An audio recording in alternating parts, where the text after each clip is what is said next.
Welcome to the deep dive. Today we're opening the book on an artist who really embodies musical integrity, Marshall Yeah. Crenshaw. Mhm. He's a musician whose name, it should be synonymous with just perfect melodic songwriting. Absolutely. Pitch perfect is the Yeah, word. exactly. Yet maybe he's best known for two things he didn't strictly do himself: playing someone else's part and co-writing this huge hit for another band.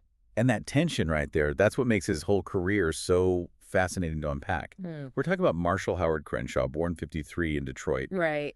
For a lot of people, he's basically the architect of power pop, Yeah, even though, well, that's a title he actually pushes back against quite a we'll bit. definitely get into that. Our sources, they show this, 4-decade-plus career. It's just a masterclass in staying creatively relevant. It really is. We're going to trace his journey from the stage of Beatlemania all the way to co-writing that massive 90s radio hit you mentioned. And we've got a pretty rich biographical file here. Details on his early life, the discography, which is complex. It has its twists and turns. His surprising success in Hollywood, too, and just his lasting legacy. So our mission today is really to unpack this whole story thoroughly. Yeah, this isn't just, a list of dates and albums. Hello. It's a narrative about a true craftsman trying to navigate that really tricky, sometimes frustrating space between getting rave reviews, like universal critical acclaim. And then the sort of relentless demands of mainstream commercial success, the charts, the radio play. Exactly. And the key thing for you, the learner listening in, is that Marshall Crenshaw was, well, fundamentally too original, too skilled to just be boxed in by those early comparisons or, whatever genre label was trendy at the moment. His story really shows that when the industry maybe doesn't quite get the artist or fails them in some way, Right. the artist has to get strategic. They have to redefine what success even looks like. And often, like you said, they find their biggest impact, their biggest footprint through these kind of indirect ways. Okay, let's start right at the beginning, the foundation. Detroit and Michigan, born 53, grew up in Berkeley, that's a northern suburb of Detroit, graduated high school 71. And that location, Detroit, well, Berkeley really, that's pretty important, right? Yeah. Because Detroit obviously means rock, it means soul. Yeah, Motown, MC5. Right.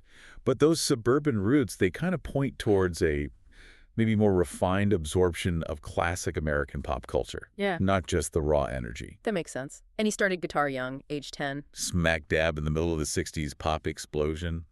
Think about that timing. Perfect timing. But the most telling detail, I think, about his whole musical philosophy, it comes from his high school band. Okay. They were called Astigfa, A-S-T-I-G-F-A. Istigfa. What does that even mean? It wasn't just some, cool-sounding garage band name. It was an acronym. Ah. It stood for A Splendid Time is Guaranteed for All. Oh, of course. That's a Beatles lyric. Being for the benefit of Mr. Kite from Steeped at Pepper. Exactly. Right there, before he'd even recorded anything original professionally, that's a crystal clear declaration of his core musical DNA. You can't get much clearer than that. It really speaks volumes, doesn't it? It signals that he was maybe less interested in just like the raw aggression of rock and more focused on that sophisticated, meticulously constructed, almost theatrical pop sensibility of the mid to late 60s Beatles. Yeah, he internalized that blueprint. Melody, structure, arrangement.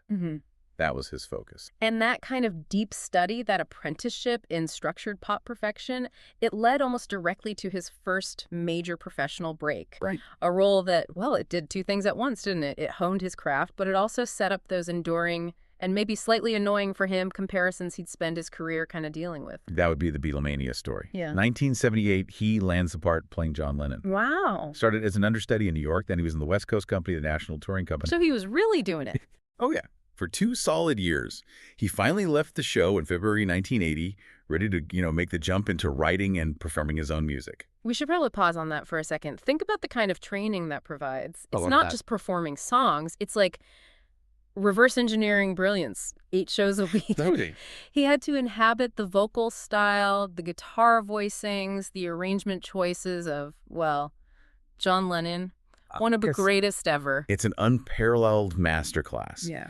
2 years deep diving into not just the songs, but the mechanics behind the songs, how they worked. Right? And our sources, they confirm that this immersion, it just solidified his early influences. His music is just steeped in classic soul, the whole 50s and 60s top 40 sound, Which he loved. which he holds in, quote, high regard. He said those records are just part of his DNA. They really won't go away. And because he leaned into that, clean, classic, melodically rich structure, the comparison that popped up immediately and constantly wasn't even the Beatles, was it? Nope, it was Buddy Holly. Buddy Holly. Right away, all the time. Which, as you mentioned, leads to this wonderful bit of career irony later on that we'll definitely get to. Okay. But Crenshaw himself, he explained why Holly resonated so much with him. He said Holly's music had this sense of intimacy. Intimacy. Yeah, that quality that, in his words, really stands apart from a lot of 50s rock. What do you think he meant by intimacy there? Is it the production, the lyrics? I think it's about the directness, the clarity maybe. Holly's songs, they seem simple on the surface, right? But they feel really personal. Yeah. They weren't relying on like heavy reverb or big showy performances. Yeah. They were just simple truths delivered beautifully, almost conversationally. Okay. And when Marshall Crenshaw came along, his songs had that same immediate, warm, relatable thing. Like a great song being played right there in the room with you. No fuss, no unnecessary gloss. And that very quality, that pursuit of simple, intimate songcraft, that became the thing that later put him at odds with the major labels, right? When they wanted a bigger sound. Yeah. Exactly. The seeds of that future conflict were sown right there in his core influences. Okay, so that focus on intimate songcraft, that's what he brings to New York when he's ready to launch his own recording career. Yep, forms that trio. His brother Robert on drums. Chris Donato on bass. That lineup. That's the one.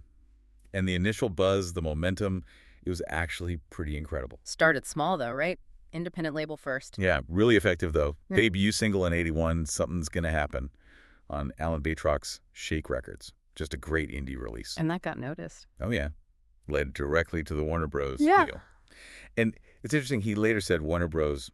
Felt, welcoming at first, had a good vibe. Which makes what happened later even more, frustrating, doesn't it? Like a real missed opportunity. Totally. A tragic waste of potential, really. Then comes the big moment, the one that really put him on the map. The self-titled debut album in 1982. Marshall Crenshaw. Yeah. Reached number 50 on the U.S. charts, which, for a new artist in that kind of crowded new wave landscape, that's solid. It's a really good start. And it was anchored by his big signature U.S. commercial moment, his only solo top 40 hit. Someday, Someway. Now, there's a bit of history with that song, too, isn't there? Someone else recorded it first. Yeah, a bit of context needed there. The neo-rockabilly guy, Robert Gordon, he actually recorded back in 1981. Oh, okay. And his version hit number 76. But Crenshaw's version, that's the definitive one. That's the one people know. Peaked at number 36 on the Billboard Top 40. His only solo single to crack that main chart. That's the high watermark for his solo singles on the Hot 100, yeah. But it did well on other charts, too. It did. Showed real strength on rock radio. Hit number 31 on the Cashbox chart, which was a big deal then. And number 25 on Billboard's mainstream rock chart, so it was getting played. Okay, so here's the thing, though. Peak commercial visibility with that single.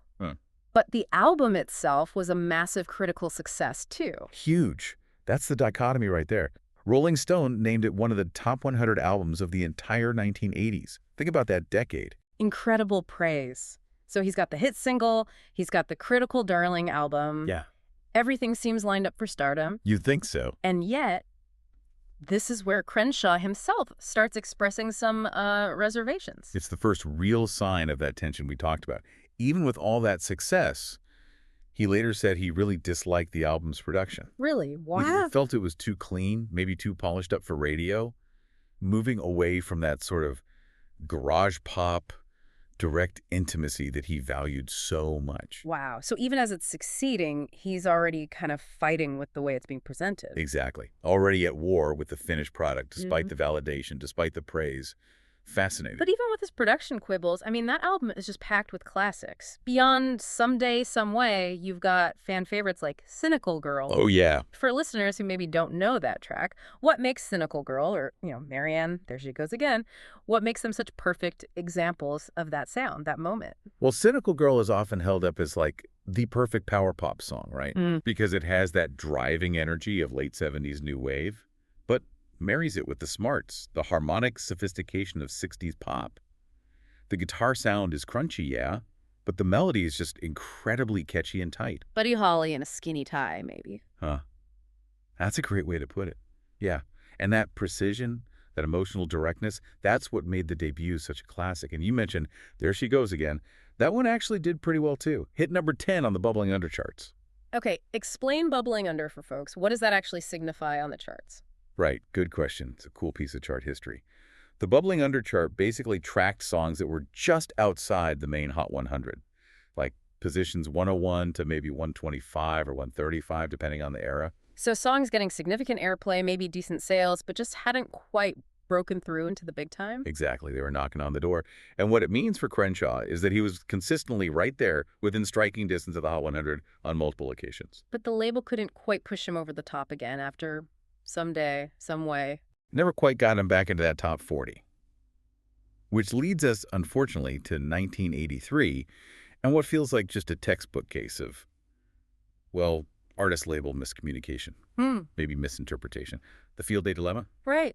The difficult second album. The label saw the debut's success, saw the critical acclaim, and they wanted to capitalize. Of course they did. But they maybe misread why it was successful. I think so. They didn't seem to want more intimate pop perfection. They seemed to want, like, arena-ready new wave, something bigger, shinier. So they bring in a big-name producer known for a specific sound. Steve Lillywhite, yeah. I mean, Lillywhite was huge then. Famous for that massive, booming, reverb-heavy, gated drum sound. Think U2, Peter Gabriel, XTC. Okay, so a very distinct, very 80s sound. Very distinct. The goal was clearly to give Crenshaw, quote-unquote, bigger production. Make him sound, well, bigger. But the reaction was immediate division, wasn't it? The critics, the fans who loved that first album's charm. They were baffled. Yeah. Bewildered by this dense, often echoing sound on Field Day. It just felt off for him. A stylistic mismatch. Totally. And the commercial results? Pretty sobering. The album actually charted lower than the debut, only peaked at number 52. And the lead single? Whenever You're on My Mind. Which is a fantastic song. Crenshaw clearly loved it, pushed for it. Yeah, great track. But commercially, yeah, dead on arrival on the Hot 100, it only managed number 3 on the Bubbling Under chart. Couldn't even crack the main chart. What's really interesting about this whole Field Day episode, though, is the debate that came after. Crenshaw, despite the commercial disappointment, he actually defended the album's sound later on, didn't he? He did, to an extent. He defended the initial Lillywhite production, the main album's sound. But he drew a really sharp line when it came to the label messing with it afterwards. Okay. What happened there? He saved his real fire for this UK-released EP called US Remix. US Remix? That sounds ominous. Right. He openly called the mixes on it watered-down alternate mixes, specifically mentioning tracks like Our Town and For Her Love. So he saw it as compromising the songs. Absolutely. It shows this internal battle, right? Right. He might have been willing to take the artistic risk with Lillywhite's big sound, but he absolutely resisted any further meddling that he felt stripped away the core strength of his songwriting just to chase some fleeting radio trend. He was fighting for the sonic integrity right up to the end of that album cycle. And the commercial decline after Field Day, it was pretty quick, wasn't it? It really seemed to signal that the relationship with Warner Bros. Was just deteriorating fast. Oh, yeah. He went from being this critical darling, the next big thing in '82, to basically commercial liability by '84 in their eyes. The momentum stalled. That pressure, that tension, it forced another shift for his third album, right? Yeah. 1985's Downtown. Exactly. A stylistic pivot. He moved away from that glossy Field Day sound, went for something much rootsier, more organic. Bringing in different producers again. Yeah, mostly T-Bone Burnett, who was already known for his work in Americana, roots rock. Kind of the anti-Lillywhite in a way. Okay. Though Mitch Easter, famous for producing early REM, that whole jangle pop sound he produced, one track, Blues is King. So this feels like a deliberate attempt to get back to that more raw, intimate sound he loved. It seems like it, artistically. Yeah. But commercially, it felt like the label had kind of already checked out. Yeah. Downtown stalled way down at number 110 on the charts. Ouch. Yeah, the momentum was just gone. The narrative around him had shifted from, pop genius on the rise to more like respected cult artist. Which brings us to the final chapter of that Warner Bros. Relationship, 1989's Good Evening. And the sources point to something really telling about his mindset then. His creative exhaustion, maybe his lack of faith in the whole system. It's a very revealing moment. The album included quite a few cover songs. Which isn't necessarily weird, but his reason. His reason was key. He attributed directly, quite openly, to his, quote, lack of faith in the album and his label. It really speaks volumes. It's like an artist saying, look, if you're not going to really get behind my original stuff, I'll just record some songs I love, fulfill the contract, and we can call it a day. Feels almost like self-sabotage, but maybe also just strategic exhaustion, a way out. Could be both. A strategic retreat, perhaps. Yeah. But here's the kicker. Even in that retreat, even when he's seemingly phoning it in with covers, his incredible ear for a great song still shines through. How so? Good Evening featured the very first released version anywhere of a song called Some Hearts, written by Diane Warren. Diane Warren, the legendary songwriter. The one and only. And of course, we know that song, Some Hearts, would later become this massive, career-defining country pop hit for Carrie Underwood years down the line. No way. He recorded it first? He did. It just underscored the point, right?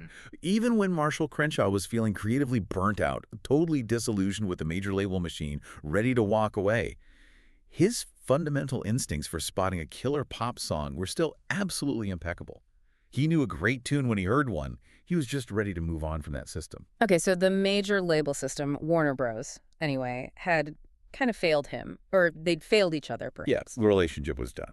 But this is where the story takes a really interesting turn, doesn't it? Instead of just fading away, which happens to a lot of artists in that situation, Crenshaw diversifies. He starts leveraging his talent, his whole aesthetic across different media. And this is where he finds, ironically, some of his biggest, most long-lasting commercial success, just not through his own solo albums. Exactly. His foray into film. That's a perfect example of this strategic diversification. And the first really major moment there was just the ultimate career irony. Which was? 1987. He gets cast to formally portray Buddy Holly in the Ritchie Valens biopic, La Bamba. He literally becomes the guy everyone compared him to from day one. Right. He fulfilled the prophecy. Yeah. And he wasn't just like a look-alike standing in the background. No. No. He performed. He did his own really strong cover of Holly's Crying, Waiting, Hoping right there on screen. Wow. And that performance, his version, was included on the official soundtrack album. And the La Bamba soundtrack was huge, wasn't it? Massive. It went to #1 on the Billboard album charts. Certified double platinum. So wait, Marshall Crenshaw's biggest chart success, platinum records, came from playing Buddy Holly in a movie about Ritchie Valens. Pretty much. Isn't that incredible? His largest commercial validation up to that point came from embodying his greatest, most persistent comparison. It's just perfect circularity. And that wasn't even his first movie appearance, was it? He dipped his toe in before that. Correct. The year before, 1986, he and his whole band actually appeared in Francis Ford Coppola's film, Peggy Sue Got Married. Oh, yeah. Kathleen Turner, Nicolas Cage. That's the one. They played the band at the high school reunion scene. Right. I remember that now. And he also contributed a song to that soundtrack, a cover of You Belong to Me. So yeah, he pretty quickly went from being this sort of cult musician figure to suddenly having this recognizable presence in these high-profile 80s movies. Quite a pivot. So while he's busy becoming this unexpected movie presence, one of his oldest songs suddenly becomes this monster international hit. Without him even singing it. Right. Proving the sheer strength of his songwriting completely separate from his own performance. This is that amazing story of the accidental UK hit. It's pure chance, almost. Yeah. He wrote this song, You're My Favorite Waste of Time, way back in 1979. Before his first album, even. Yeah, while he was still doing Beatlemania, he apparently wrote it backstage at the Stanley Theater in Pittsburgh during the tour. Okay. Just sits on it for years. Then, 7 years later, 1986, this Scottish musician, Owen Paul, records it. And Owen Paul's version, style-wise, it was pretty different from Crenshaw's usual vibe, wasn't it? More 80s synth pop. Oh yeah, much more polished. Definitely tapped into that slick mid-80s production sound. Synths, echoey drums, the whole 9 yards. And crucially, It was huge, at least in the UK. It went all the way to #3 on the UK singles chart. #3. Yeah. Got awarded a silver disc over there, became a big international hit in several countries. Wow. So the song itself was just strong enough to completely transcend genre, cross the Atlantic.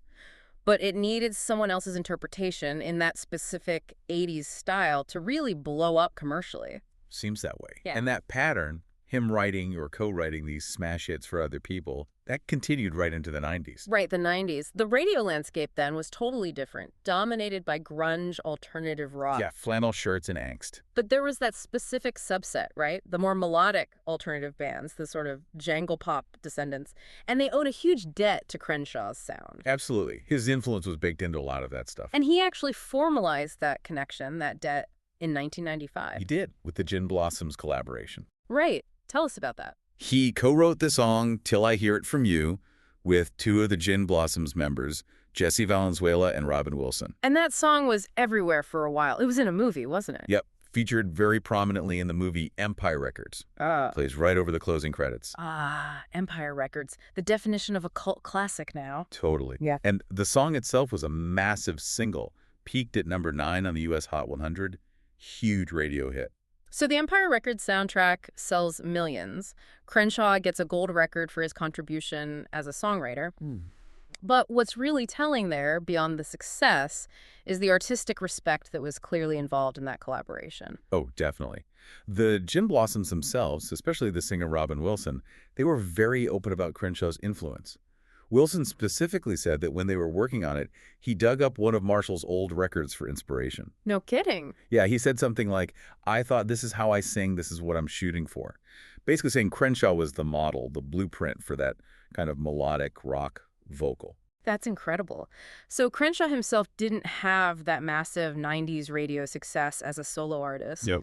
But he literally helped craft one of the biggest melodic rock hits of that era for a band that basically said, we learned how to do this from you. That's the definition of the architect working behind the scenes, isn't it? Shaping the sound even without being the face of it. And his creative focus during this whole decade, the late 80s into the mid 90s, it was just incredibly broad. It wasn't just the movies and the co-writing.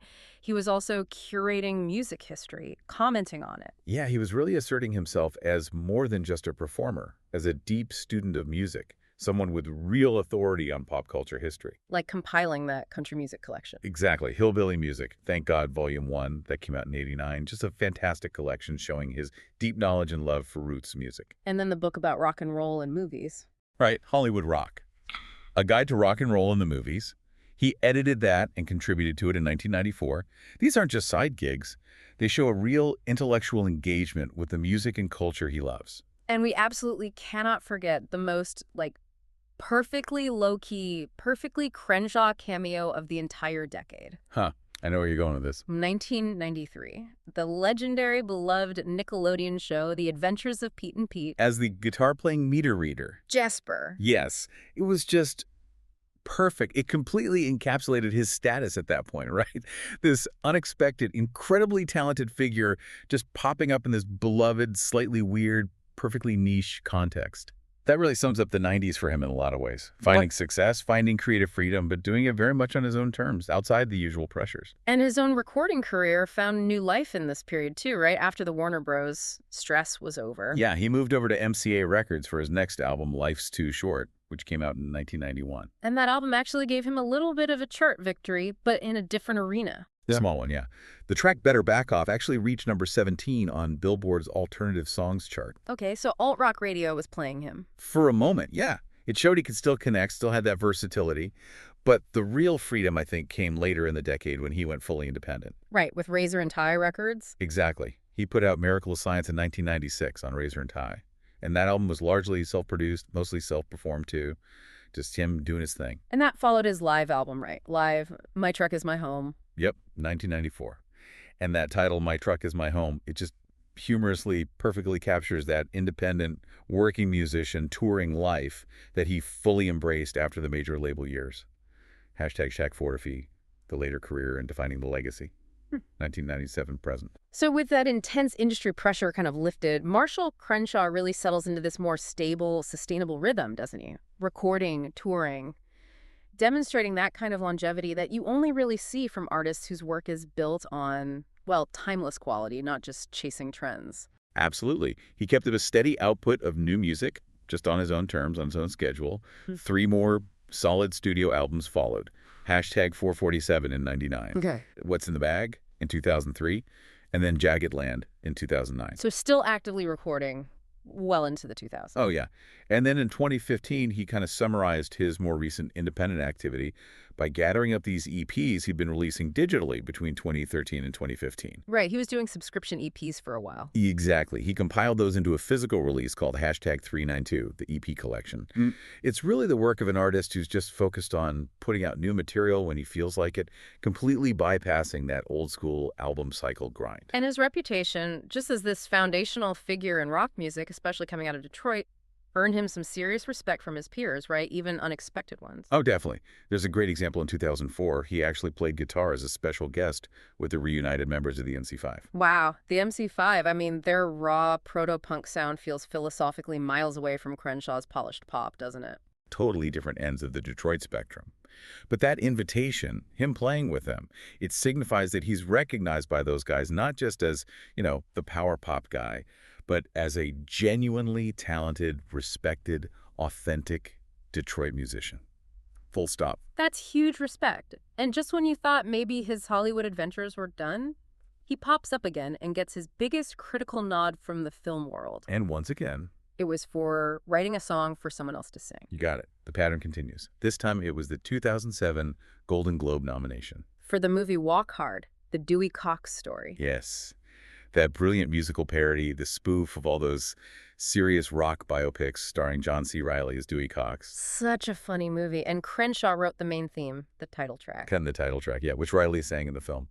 And why was Crenshaw the absolute perfect choice to write a song for a musical parody like that? Because he knows the source material inside out. He can perfectly replicate those classic sounds. Exactly. The whole joke, the success of that song, hinges on it sounding completely, utterly authentic to the era it's spoofing. Like a pitch-perfect 60s country pop pastiche. And Crenshaw could just nail that. Effortlessly. Because he'd spend his entire life studying, absorbing, and embodying that exact 50s and 60s pop sound. The song wasn't just funny. It was musically spot on. And it got nominated for a Golden Globe for Best Original Song. And a Grammy nomination, too. Just another hilarious, unexpected, but somehow totally fitting chapter in a career that's just full of these kinds of ironies. Beyond the performing and the writing, he also spent a good chunk of time sharing that deep musical knowledge base directly with an audience, didn't he? Through radio. He did. From 2011 to 2017, he hosted a show called The Bottomless Pit on WFUV, the great public radio station in New York. The Bottomless Pit. Great name. Isn't it? And the title says it all. He drew heavily from what he called his vast collection of recorded music, just playing deep cuts, obscurities, personal favorites. Sharing that musical DNA we talked about earlier, the stuff that influenced him. Precisely. Sharing the very 50s and 60s pop, soul, rockabilly, records the foundations of his own sound directly with listeners. It's a really key part of his legacy, I think, as a curator, an educator, not just a creator. Do you say why he stopped doing it? He put the show on hiatus in 2017, apparently to focus his energy on producing a documentary film about the legendary and maybe slightly overlooked record producer Tom Wilson. Tom Wilson produced early Dylan, Simon Garfunkel, Zappa, Velvet Underground. Huge figure. Exactly. So another project showing his dedication to music history. And his own performance career, how has that looked in recent years? He found a sustainable way to keep doing it. Yeah, he seems to have found a model that works for him, one that respects his desire for, creative control, but also family life. He calls his touring schedule wonderfully the NPR singer-songwriter circuit. Yeah, that's perfect. Right. He performs maybe 40 to 50 concerts a year, mostly keeping it within driving distance of his family home. No more endless bus tours. Which implies a certain kind of audience, right? Devoted, maybe a bit older, sophisticated, people who prioritize the quality of the music and the history over, like, a blockbuster spectacle. Totally. It's a career built on mutual respect between artist and audience, not on that relentless commercial grind he escaped from. And that sense of community, that respect within the scene, it led to another really interesting touring role for him recently. Kind of brought things full circle within that whole power pop world. It really did. Since 2017, sadly following the death of their lead singer, Pat Tenizio. Oh, right, the Smithereens. Exactly. Crenshaw has been performing as a guest vocalist for the Smithereens. He alternates touring duties with Robin Wilson. Robin Wilson from the Gin Blossoms. The very same. The guy who cited Crenshaw as his vocal inspiration back in the 90s. Wow, that's amazing. Isn't it? So now Crenshaw is literally part of the support structure, keeping the legacy of the Smithereens going, another key power pop band, performing alongside the musician who looked up to him decades earlier. Full circle. That dedication to the craft, the respect he commands, it led to official recognition back home too, didn't it? Yep, rightly so. He was voted into the Michigan Rock and Roll Legends Hall of Fame in 2014. And critically, the praise is just unanimous. He's seen as an essential musician of the new wave era, the power pop genre. Which brings us right back around to the central contradiction, the thing we keep bumping up against in this whole deep dive. the power pop tension. Mm-hmm. Critics everywhere placed him right at the heart of that genre. You know, the sound defined by crunchy guitars, big melodic hooks, reverence for the 60s. It sounds like him. It absolutely describes a lot of his most famous work, especially early on. Yet Crenshaw himself actively disliked being associated with that label, power pop. He really did. Push back against it consistently. Why? Why reject the label that seems to fit so well, at least for part of his career? Well, he stated pretty explicitly that he felt the term power pop had a, quote, dodgy connotation. Dodgy. Meaning what, do you think? Trivial. Derivative. I suspect he felt it suggested something maybe a bit lightweight or maybe derivative, like just a pastiche of older styles, rather than genuine timeless songcraft. Oh, okay. His loyalty, his artistic soul, seems firmly rooted in that pure, original 1950s and 60s top 40 tradition. Buddy Holly, the Brill Building, Motown, the Beatles. He probably felt his music was just pop music, really good pop music. Yeah. And the industry needed to stick a new, maybe slightly reductive label on it in 1982 to market it. So, in his mind, he never stopped being a Buddy Holly or a Motown devotee. The guitars just got a bit louder for the era. That feels like a fair way to put it, yeah. Yeah. He didn't change his core, the packaging changed around him. But his influence, regardless of the label, it clearly transcends any single genre tag. And the ultimate proof of that is just looking at the sheer range of artists who've covered his songs over the years. It's an incredible list. Super diverse, crosses all sorts of genre lines, from rockabilly artists like Luann Barton to icons like Ronnie Spector, Wow. respected contemporaries like Marty Jones, even mainstream superstars like Bette Midler. Bette Midler covered a Marshall Crenshaw song. She did. And even, randomly, the UK bubblegum pop group S Club recorded one of his tunes. S Club, okay, that's eclectic. Right. I mean, when you've got Ronnie Spector and S Club covering your work, you've achieved a pretty universal songwriting status, wouldn't you say? Absolutely. His ultimate success maybe lies in the fact that he just consistently wrote songs that were, as Trouser Press magazine once put it, too talented and original to be anyone but himself. Even if he didn't always achieve that huge, sustained commercial success singing them himself. The songs endure. Hashtag tag outro. So let's try and synthesize this. What does this whole journey mean for you, the learner, listening today? Marshall Crenshaw hits his commercial peak really early in 1982, Someday, Someway, Right out of the gate. and then faces almost immediate commercial disappointment with the follow-up, Field Day, the classic sophomore slump, amplified by label issues. Yeah, the trajectory seemed to stall right there. And yet, he managed to sustain this incredibly vital, influential career that's now spanned, over 4 decades? Still going strong. And he did it by strategically looking beyond that traditional album tour album cycle. He found success, real tangible success, by becoming, a double platinum actor playing Buddy Holly. Mm-hmm. A gold-certified co-writer penning hits for bands like the Gin Blossoms. A respected radio host and music curator. And finally, a sustainable, respected touring artist on his own terms. He basically proved that an artist's longevity isn't always determined by major label backing or chasing chart positions, Right. but by this unwavering loyalty to the integrity of the craft itself, the songwriting. His career is just this phenomenal case study in creative resilience, really. Sticking to your guns, finding different avenues. And thinking about that core craft, Crenshaw's music, as we've said, it's fundamentally built on that classic architecture of 50s and 60s pop. That's his bedrock. No question. Yet his initial launch, his biggest solo moment, it was packaged and sold under the banner of the new sounds of new wave and power pop. The trendy labels of the day. Which raises, I think, a really powerful final question for you, the listener, to mull over after this deep dive. Okay. Is the real longevity of a true musical craftsman found in chasing those new genre trends, in embracing whatever the newest label is? Or is the true staying power actually found in sticking faithfully, stubbornly maybe, to those core classic musical influences, the ones that, as Marshall Crenshaw himself put it, Really won't go away. exactly, Yeah. regardless of the commercial climate, regardless of whatever term the critics or the labels invent for them this year or next year. It's a great question. Where does authenticity truly lie, and does it ultimately win out? Something to definitely ponder as you maybe go back and revisit those fantastic early albums or even seek out his later work. Thanks for diving deep with us today.